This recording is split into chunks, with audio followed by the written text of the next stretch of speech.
The archetype of the healer, between myth and modernity, the Pitt. In the pulsating heart of Pittsburgh, amidst the metallic clangor of ambulances and the incessant hum of monitors, moves a complex figure, Dr. Michael Robby Rabinovich. As the head of the emergency department at the Pittsburgh Trauma Medical Center, Robby is a luminary of modern medicine, a man whose surgical and diagnostic prowess is nearly legendary. Yet, beneath the surface of this impeccable competence lies an abyss of personal trauma, debt, and persistent post-traumatic stress disorder, PTSD, the legacy of an era that brought the world to its knees. His is the story of a healer whose very ability to alleviate the pain of others seems to spring from his profound and intimate acquaintance with suffering. However, this modern figure, so deeply rooted in the stark reality of a contemporary hospital, resonates with ancient echoes, archetypes that trace their origins back to Greek mythology, where medicine was not merely a science, but a divine gift, a transmitted wisdom, and at times an incurable wound. The rise of the divine healer. In a remote age, when gods walked among men and healing was a miracle, a being was born whose very presence promised relief. His story is woven into the words of the ancients, a hymn celebrating his pure and beneficent essence. Imagine an idyllic landscape, a flowering field under a cerulean sky, where the golden sunlight caresses the treetops and a light breeze stirs the ears of grain. At the center stands a majestic figure, draped in white cloth, radiating a serene calm. His hands, delicate yet strong, seem capable of soothing every torment.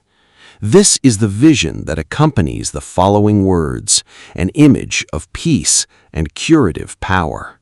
I begin to sing of Asclepius, son of Apollo and healer of sicknesses. In the Dacian plain, fair Coronis, daughter of King Phlegyas, bare him, a great joy to men, a soother of cruel pangs. And so, hail to you, Lord. In my song I make my prayer to thee.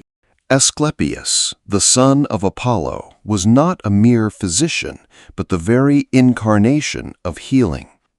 His birth brought great joy to men, and his mission was to be a soother of cruel pangs.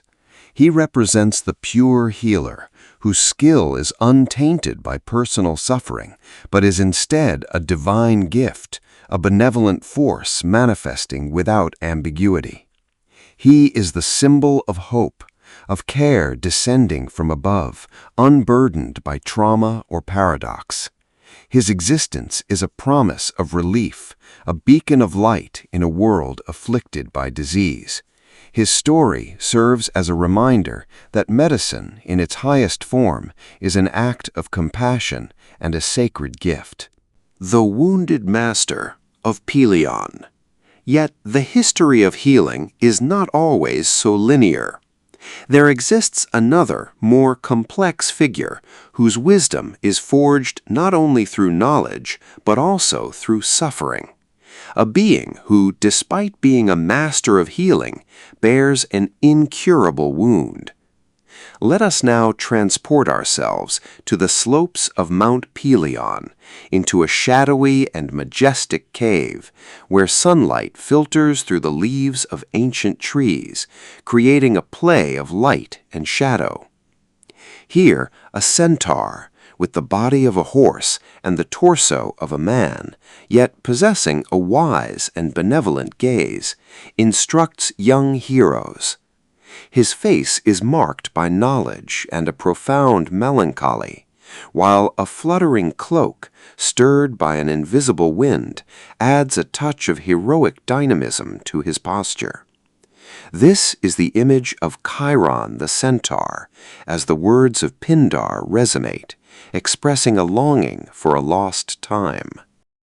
If it were proper for this commonplace prayer to be made by my tongue, I would want Chiron, the son of Philyra, to be alive again, he who has departed, the wide-ruling son of Cronus, son of Uranus. And I would want him to reign again in the glens of Pelion, the beast of the wilds, whose mind was friendly to men, just as he was when once he reared Asclepius, that gentle craftsman who drove pain from the limbs that he healed, that hero who cured all types of diseases.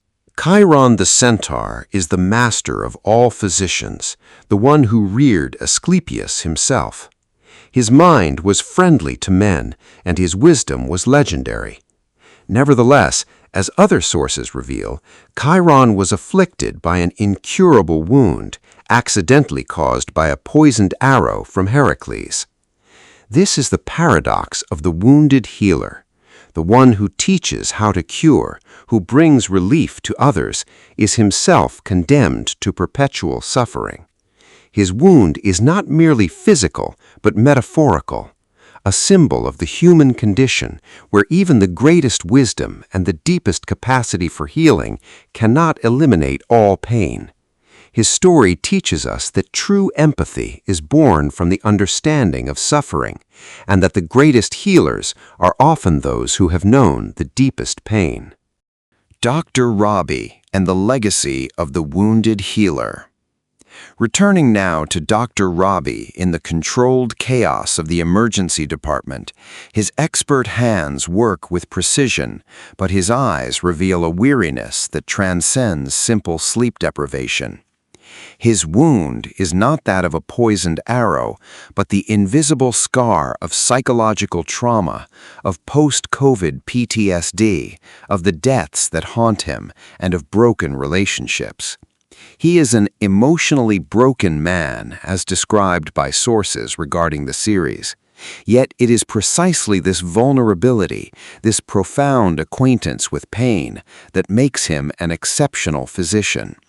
He is not Asclepius, the divine and pure healer, but rather the modern heir to Chiron, the wounded healer.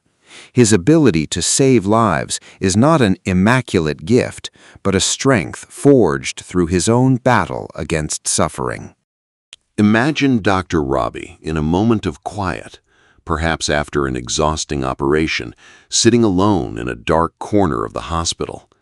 The dim light of the corridor only partially illuminates his face, revealing the shadows beneath his eyes and his pensive expression.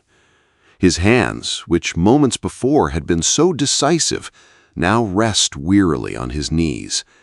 This image captures his essence as a wounded healer, a man who carries the weight of the world on his shoulders, yet continues to fight for others.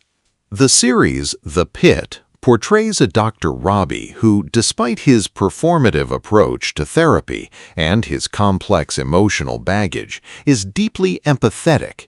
He seeks to help patients verbalize their feelings, an act that transcends mere physical medicine, touching the emotional and psychological spheres. The scene with baby Jane Doe in the season finale, where Robby considers adoption, suggests a path toward healing and redemption, an attempt to transform his wound into a source of new life and hope. This is the pinnacle of the wounded healer archetype, the capacity to transcend one's own pain to bring healing and compassion to others. Dr. Robby, with his imperfections and inner battles, is a reflection of the complexity of the human condition, a modern hero who, like Chiron, finds his strength and wisdom in his very vulnerability. Conclusion. We have traced a common thread linking Dr. Michael Robby Rabanovich, the tormented physician of the Pitt, to the mythological archetypes of Asclepius and Chiron. While Asclepius represents the pure and divine ideal of healing, it is in Chiron, the wise centaur afflicted by an incurable wound, that we find the most profound parallel to Dr. Robby. Both are figures who, through their own suffering, acquire a unique understanding of pain and an extraordinary capacity to heal.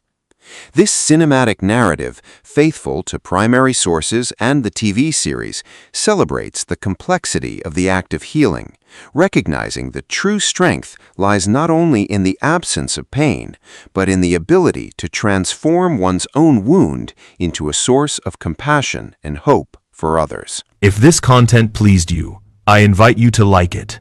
Subscribe to the channel and turn on the notification bell so you won't miss the next videos. Your support truly encourages me to keep creating content like this.